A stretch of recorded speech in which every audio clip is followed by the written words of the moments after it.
Welcome everyone to our YouTube channel study with Pulkit Goyal. आज हम शुरू करने वाले एक नया टॉपिक डिसोल्यूशन। हाँ, ये वही डिसोल्यूशन है जो आपने क्लास 12th में पढ़ा था। ये जो फर्स्ट वीडियो रहेगी वो रिकॉल वीडियो रहेगी, पूरी की पूरी हम 12th का एक बार रिकॉल करेंगे। और बीकॉम के लेवल पर ना इसमें जो नई चीज ऐड होती है वो इंसॉल्वेंसी होती है। एक पार्टनर इंसॉल्वेंट होता है, दो पार्टनर इंसॉल्वेंट होते हैं, यानी उन पे लाइबिलिटी पे करने के पैसे ही नहीं बचते। तो क्या केसेस होंगे वो पढ़ेंगे। बट आज का जो लेक्चर रहेगा वो बिल्कुल रिकॉल वीडियो रहेगी। हम सारा realization, capital account, bank account recall करेंगे, एक क्वेश्चन करेंगे। और जो पहली बार ये वीडियो देख रहे हैं, पहली बार यानी कि आज समझने आए हैं कि होता क्या है डिसोल्यूशन, वो भी ये वीडियो आराम से देख सकते हैं। 12th के बच्चे, उनका भी काम बन सकता है इससे। देखो, सबसे पहले हम एक रियलाइजेशन बनाते हैं। हम जितनी भी एसेट्स होती है ना उसको रियलाइजेशन की डेबिट साइड में ट्रांसफर कर देते हैं। लेट से वो वाली एसेट ट्रांसफर करेंगे जो हम बेच सकते हैं। डिसोल्यूशन का मतलब होता है फर्म आज बंद करने जा रहे हैं। तो लेट से मेरे पास प्लांट था, मेरे पास बिल्डिंग थी रियलाइजेबल एसेट में, मेरे पास स्टॉक था, कुछ डेटर्स थे, मैंने चार ले लिए बस। और लेट से एक्स अमाउंट है इनका, मैं कोई अमाउंट नहीं लिख रहा, एक्स अमाउंट है। एक इंटेंजिबल एसेट भी ले लो, गुडविल और पेटेंट, दो ले लो चलो। इस टाइम डिसोल्यूशन के टाइम पे पेटेंट और गुडविल ये दोनों चीजें भी बिकती है। जितनी भी लाइबिलिटीज होती थी वो हम क्रेडिट साइड पे लिख देते। मेरे पास सपोज करो क्रेडिटर्स पड़े थे, मेरे पास बिल्स पेबल पड़े थे, मेरे पास बैंक का लोन पड़ा हुआ था। ये तीन चीजें मेरे पास पड़ी हुई थी। आज मैंने सोचा डिसॉल्व करते हैं फर्म। अगर क्वेश्चन साइलेंट होता है तो जितनी भी एसेट्स होती हैं उसको हम बुक वैल्यू पे बेच देते हैं, यानी कि जितनी कीमत यहां पे लिखी हुई है उतने रेट पे ही बेच देंगे। जितनी भी लाइबिलिटीज होती हैं उनके बारे में नहीं लिखा हुआ तो हम उनको पे ऑफ कर देते हैं उनकी बुक वैल्यू पर। जितनी भी टेंजिबल एसेट्स होती हैं उनको हम उनकी बुक वैल्यू पे पे करते हैं। और ये जो इनटेंजिबल एसेट्स हैं, अगर इसके बारे में क्वेश्चन में कुछ नहीं लिखा तो हम मान के चलते हैं इसका 1 रुपया भी रियलाइज नहीं हुआ और हमें इसका कोई पैसा नहीं मिला, इसको हम भूल जाएंगे लिखकर। यहां तक बात क्लियर। अब जितने भी एसेट बिकेंगे ना वो इस तरफ आके बिकेंगे। क्वेश्चन में बताएगा कितने रुपए की बिकी, बाय बैंक करके बेचेंगे। लेट से प्लांट बिक गया, बिल्डिंग बिक गई, स्टॉक बिक गया, ये तीन चीजें क्वेश्चन में लिखी हुई थी। और कीमत भी बताएगा कितने फायदे में बिका, कितने लॉस में बिका। हमें कुछ नहीं सोचना, जितना फायदा जितना लॉस हुआ सब लिखते जाओ बस यहाँ पर। जैसे मान लो 10,000 की थी, 12 का बिका, हमें कुछ नहीं सोचना, बस 12 लिख देना और कुछ नहीं, दिमाग लगाने नहीं प्रॉफिट हुआ कि लॉस हुआ, बस आप लिखते चलो। फिर कुछ ऐसी एसेट्स होती हैं जब हम डिसॉल्व करते हैं ना, कोई पार्टनर कहता है मुझे ये एसेट बहुत पसंद है, मैं रख लेता हूँ ये वाली एसेट, तो हम उसको दे देंगे। तो यहाँ पर बैंक की जगह हम उसकी कैपिटल अकाउंट से काट लेंगे। लेट से हमारे पास दो पार्टनर थे, तो ए को एक चीज पसंद आ गई तो मैंने ए की कैपिटल से पैसा काट लिया, और लेट से उसने पेटेंट ले लिया। गुडविल और डेटर के बारे में, डेटर बेड डेट हो गया, कुछ भी रियलाइज नहीं हुआ डेटर का, बुक में लिखा हुआ है। और गुडविल के बारे में क्वेश्चन साइलेंट था तो मैंने मान ला 0 रुपए रियलाइज हुए, सारी एसेट बिक गई। अब जितनी भी ये लाइबिलिटीज हैं इसको हम इस तरफ आके पे करेंगे, टू बैंक करके। लेट से क्रेडिटर्स और बीपी को पे करा हमने बैंक के थ्रू। और बैंक लोन में ना बी कहता है कि भाई बैंक लोन मैं पे कर दूंगा, चिंता मत करो। तो हम बी को यहाँ पर पैसा दे देंगे और यहाँ पे ब्रैकेट में लिख देंगे कि भाई उसने बैंक लोन की जिम्मेदारी ली है। क्लोज करेंगे। ज्यादातर डिसोल्यूशन में लॉस आता है, तो by loss transfer to partners capital, partners capital में लॉस को ट्रांसफर कर देंगे। अब कैपिटल अकाउंट बनाएंगे। इधर देखो इस तरफ, अगर पार्टनर की कैपिटल आती है तो इसको यहां से डेबिट कर दो।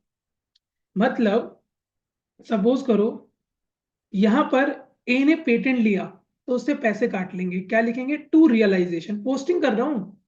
अगर रियलाइजेशन क्रेडिट हुआ है तो ए क्या होगा, डेबिट, उससे पैसे काट लिए। यहां पर मान लो ये देखो बी ने लोन की जिम्मेदारी ली थी, तो हम बी के कैपिटल अकाउंट में पैसा चढ़ा देंगे बाय रियलाइजेशन करके। सबसे ऊपर मैंने जगह इसलिए छोड़ दी, बैलेंस बीडी आता है। देन इनका टोटल करते हैं। टोटल करने के बाद टू बैंक करके इनकी फाइनल पेमेंट कर देते हैं। जितना भी इनका हिसाब बनता है, बैलेंस सीडी नहीं करते, अब फाइनल पेमेंट कर देते हैं। ये सब आपको बहुत अच्छे से समझ आ रहा होगा क्योंकि हमने 12th में बहुत मेहनत करी और ये सारा समझ के आए हो और ठीक भी करके आए थे। अब बैंक अकाउंट में सबसे पहले बैलेंस बीडी लिख देंगे बैलेंस शीट से। जितनी भी ये एसेट बिकी हैं ये बैंक अकाउंट के इस तरफ आ जाएगी डेबिट साइड में, जहां जहां बैंक है, जैसे कैपिटल अकाउंट में करा था ना बिल्कुल सेम। तो मेरा इस तरफ आएगा वो सारा का सारा। तो टू रियलाइजेशन करके ये जो एसेट बिकी थी ये आ जाएगी यहाँ पर। और जितनी भी लाइबिलिटीज पे करी थी मैंने, बाय रियलाइजेशन करके लाइबिलिटीज पे कर दो। फिर पार्टनर की कैपिटल पे कर दो ए और बी की। एंड देन फाइनली आपका आंसर आ जाएगा। मैं इस टॉपिक पे ज्यादा टाइम वेस्ट नहीं करूंगा क्योंकि ये आपको आता है, बस एक रिकॉल कर रहा हूं। एक क्वेश्चन कर देते हैं। नेक्स्ट क्लास में हम क्या करेंगे, हम सीधा इंसॉल्वेंसी पे भागेंगे। देखो अब क्वेश्चन क्या कहता है। Question: Ritika and Shanali Arora are partners in a firm of stylish garment export, sharing profit and losses equally. On 1st January the balance sheet was this. Balance sheet में सबसे पहले क्या करूं, लाइबिलिटी साइड पे जाओ, जो जो liability है लिखते चलो। रियलाइजेशन की क्रेडिट साइड पे बाय सेंट्री क्रेडिटर्स 50,000। जिन बच्चों को आता है वो खुद करके भी दिखाओ। Bye BP 20,000। बाय, अब देखो, अगर पार्टनर का लोन है तो वो कैपिटल अकाउंट या रियलाइजेशन में नहीं जाएगा, वो उसका अलग लोन अकाउंट बनेगा। पर अगर किसी आउटसाइडर का लोन है तो वो रियलाइजेशन में जाएगा। Outside liabilities are transfer to realization. अब यहां पे देखो मिस्टर अरोड़ाज लोन, और पार्टनर देखो कौन है, शालिनी अरोड़ा। तो शालिनी के पति का लोन है, शालिनी का पति इज द आउटसाइडर, फर्म का पार्टनर नहीं है, तो वो ट्रांसफर होगा mister Arora loan 10,000 rupees. Then हमारे पास रिजर्व फंड है, ये अभी मैं बांट दूंगा पार्टनर्स में, ये रियलाइजेशन में नहीं जाता, कैपिटल अकाउंट में बांट देंगे। और फिर कैपिटल है तो मैं ऐसा करता हूँ साथ के साथ बांट भी देता हूँ। ये रे कैपिटल अकाउंट, यहाँ पे लिखा मैंने बाय बैलेंस बीडी, इसकी मैंने कैपिटल लिख दी दोनों की 20,000 एंड 60,000। और रिजर्व फंड मैंने बांट दिया बाय रिजर्व फंड करके। 16,000 था, बराबर बराबर बटेगा 8,000 8,000। जिन बच्चों को अगर ये अक्षर समझ नहीं आ रहे वो उसको 1080 पिक्सल में चलाओ, सब कुछ बिल्कुल क्लियर दिखना शुरू हो जाएगा। देखो मैंने एसेट्स लाइबिलिटी साइड की हर एक चीज को ट्रांसफर कर दिया। कुछ रियलाइजेशन में चले गए, कुछ कैपिटल अकाउंट में चले गए। अब ऐसे देखो एसेट साइड पे कैश और बैंक दोनों का बैलेंस दे रखा है, तो मैं क्या करता हूं, यहां पर जाऊंगा बैंक अकाउंट में। टू बैलेंस बीडी, अगर मैं बैंक से सारी ट्रांजेक्शन कर रहा हूं तो बैंक का पैसा लिखा मैंने यहाँ पर 20,000। और जो मेरे पास कैश पड़ा था उसको मैं ट्रांसफर कर दूंगा टू कैश करके अपने बैंक अकाउंट में। मैं दो दो अकाउंट मेंटेन नहीं करूंगा, फर्म तो बंद कर रहा हूं ना, सारे खाते मुझे बंद करने हैं, तो बैंक अकाउंट में मैंने दोनों के सारे लिख दिए। स्टॉक रियलाइजेशन की डेबिट साइड में जाके ये अकाउंट क्लोज हो रहा है। डेटर्स देखो, डेटर्स विद प्रोविजन है, तो टू डेटर्स करके लिखा मैंने। ग्रॉस वैल्यू पे लिखना है 44,000 जितने की उसकी वैल्यू है। और जो इसका प्रोविजन है ना वो रियलाइजेशन की क्रेडिट साइड पे आ जाएगा by provision for bad debt या डाउटफुल डेट, जो भी क्वेश्चन में लिखा हुआ है, प्रोविजन 4,000। अब प्रोविजन का ना तुम्हें कुछ नहीं करना, यहां लिख के भूल जाओ, कुछ भी नहीं करना। रीजन मैं धीरे धीरे आगे बताता रहूंगा, एक दिन में सारा बता दूंगा तो यार तुम्हारे भी ऊपर से निकल जाएगा। धीरे धीरे धीरे ऐड करते रहूंगा कि क्यों आ रहा है, बस अभी इतना समझ लो।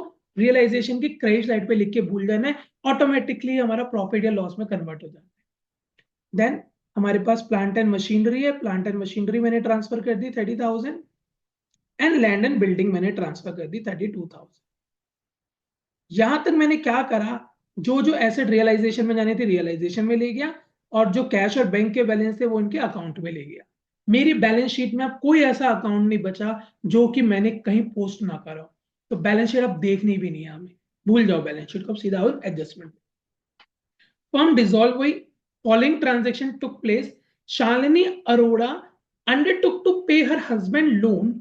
शालिनी ने बोला अपने हस्बैंड का लोन मैं पे कर दूंगी, तो हम क्या करेंगे, शालिनी को क्रेडिट दे देंगे।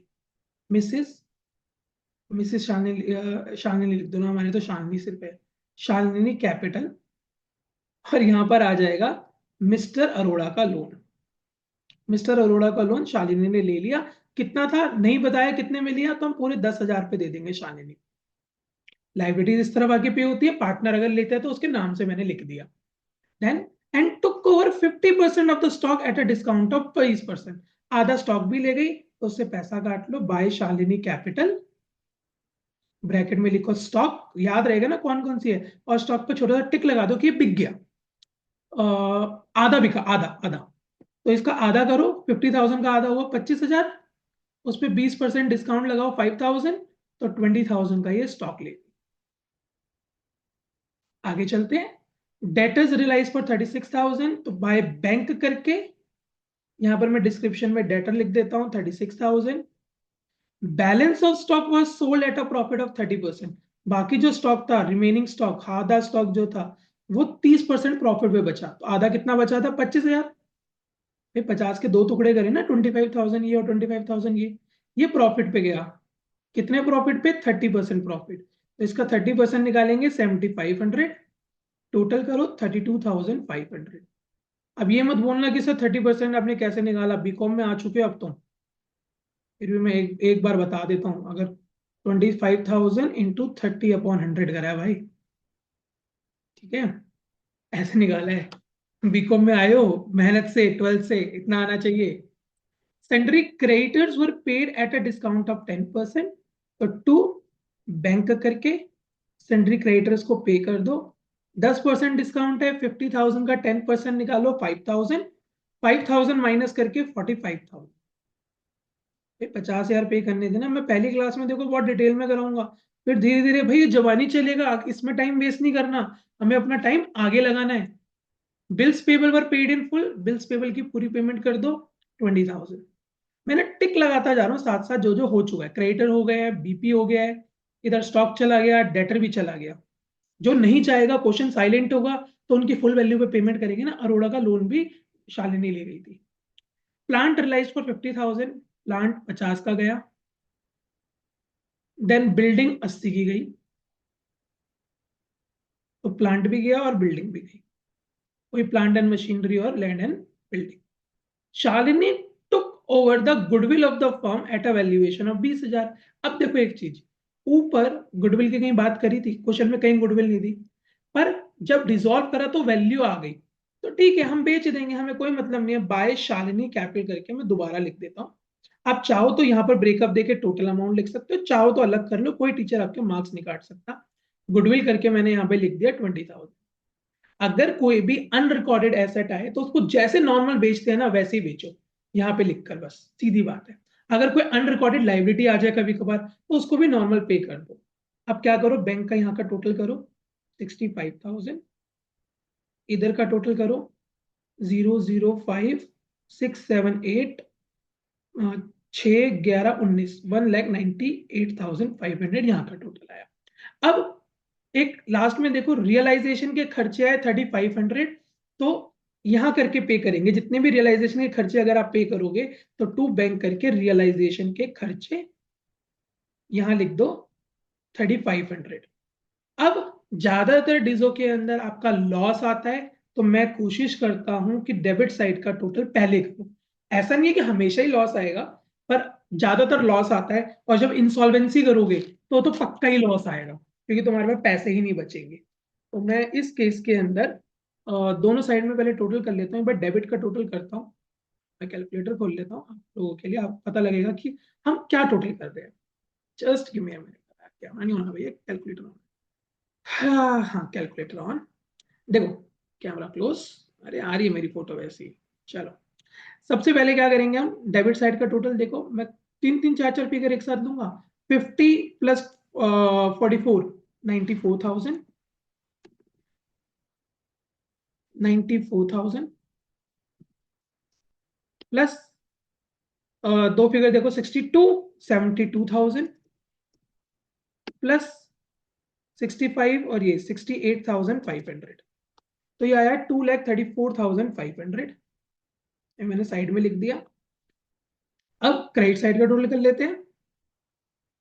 5, 6, 7, 8, 84,000 शुरू के चार फिगर का टोटल है।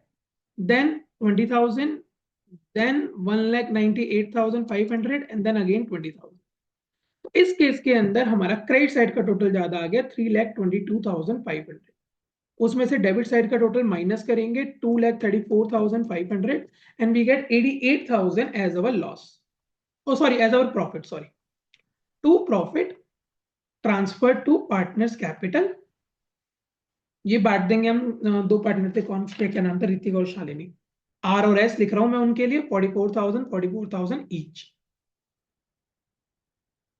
टोटल था 322,500। यहां तक सबको क्लियर? कैपिटल अकाउंट बना दूं तो ये देखो कैपिटल अकाउंट, मैं ऐसा करता हूँ कैपिटल अकाउंट को इसके नीचे ही लेके आता, ज्यादा अच्छा क्लियर हो। देखिए अब हम क्या करेंगे, कैपिटल अकाउंट के अंदर सारे बच्चे ध्यान से देखो, कैपिटल अकाउंट में जितनी भी रियलाइजेशन से एसेट बिकी हैं, लाइबिलिटीज पे ऑफ हुई हैं बाय पार्टनर, उनको हम रियलाइज कैपिटल अकाउंट में लेंगे। जितनी भी, देखो शालिनी ने यहाँ पे स्टॉक लिया तो इधर से इधर आएगा, पैसे काट लो, टू रियलाइजेशन करके शालिनी से 20,000 रुपये ये काटो। शालिनी ने गुडविल भी ले ली थी, तो टू रियलाइजेशन करके शालिनी से दोबारा 20,000 रुपये काटो। और देखो इस साइड में किसी पार्टनर का नाम है नहीं, छोड़ दो। देन कैपिटल अकाउंट में देखो, यहां पर किसी पार्टनर का नाम है शालिनी का, 10,000 रुपये देने हैं शालिनी को, इस तरफ लिख दो, बाय रियलाइजेशन करके 10,000। और देखो इसके बाद कहीं पार्टनर का नाम है नहीं, नहीं नहीं, ये प्रॉफिट में नाम है दोनों का, इस तरफ करके लिख दो, बाय रियलाइजेशन, दोनों को 44,000। क्लोज करो, बुक्स खत्म हो रही है, फाइनल पेमेंट करो, इनको पे ऑफ करो। 8 9 10 11 12, 72,000। और इसका टोटल करो, 8 9 10 11 12, 4 5 6 12, 122। टू बैंक करके ब्रैकेट में लिख दो फाइनल पेमेंट, इनको पे कर दिया। 72 इसका और 1,22,000 इसका। 72 में से कुछ भी पैसा नहीं काटना, पूरा 72,000 मिलेगा। 122 में से 40,000 काटना है तो 82,000 इसको मिल जाएगा। तो 72,000 एंड 82,000 इनको पेमेंट कर देंगे। अब बनाते हैं लास्ट बैंक अकाउंट। देखो बैंक अकाउंट में मैंने बैलेंस लिखे थे, थोड़ा सा बैंक अकाउंट को नीचे ले आता हूँ ताकि रियलाइजेशन के साथ साथ देखते रहे। दोबारा बोल रहा हूँ, अगर वीडियो क्वालिटी कम लग रही है तो 1080 पिक्सल पे कर लेना, सब कुछ बहुत क्लियर दिखेगा। देन रियलाइजेशन, जैसे कैपिटल अकाउंट में ट्रांसफर करा था ना, वैसी रियलाइजेशन है। देखो जहां बैंक है ये 1,98,000 पैसा आया, टू रियलाइजेशन करके मैंने पैसा आते हुए दिखा, एसेट भी किया ना, पैसा आएगा ये सारा। और यहां पर देखो मैंने बैंक करके 65,000 की ये पेमेंट करी है, बाय रियलाइजेशन करके 65,000 की पेमेंट हुई।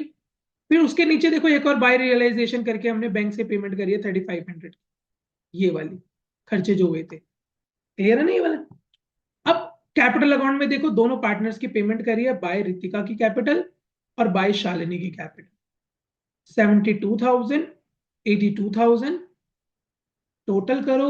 दोनों साइड का अगर टोटल मिलता है तो आपका क्वेश्चन ठीक है, वरना आपने कहीं गलती करी है, क्योंकि हमने हर एक अकाउंट खोले और बंद कर दिए सारे के सारे। 10 12, 2,22,500 मेरा इधर का टोटल आ रहा है, और इधर का भी अगर मैं करूं तो पक्का यही आएगा। फिर भी मैं एक बार करके देख लेता हूँ, पहले ही क्वेश्चन है ना, 65,000 प्लस 3,500 प्लस 72,000 प्लस 82,000, 1,50,000, एक सेकेंड, 65 3,500 72,000 एंड 82,000।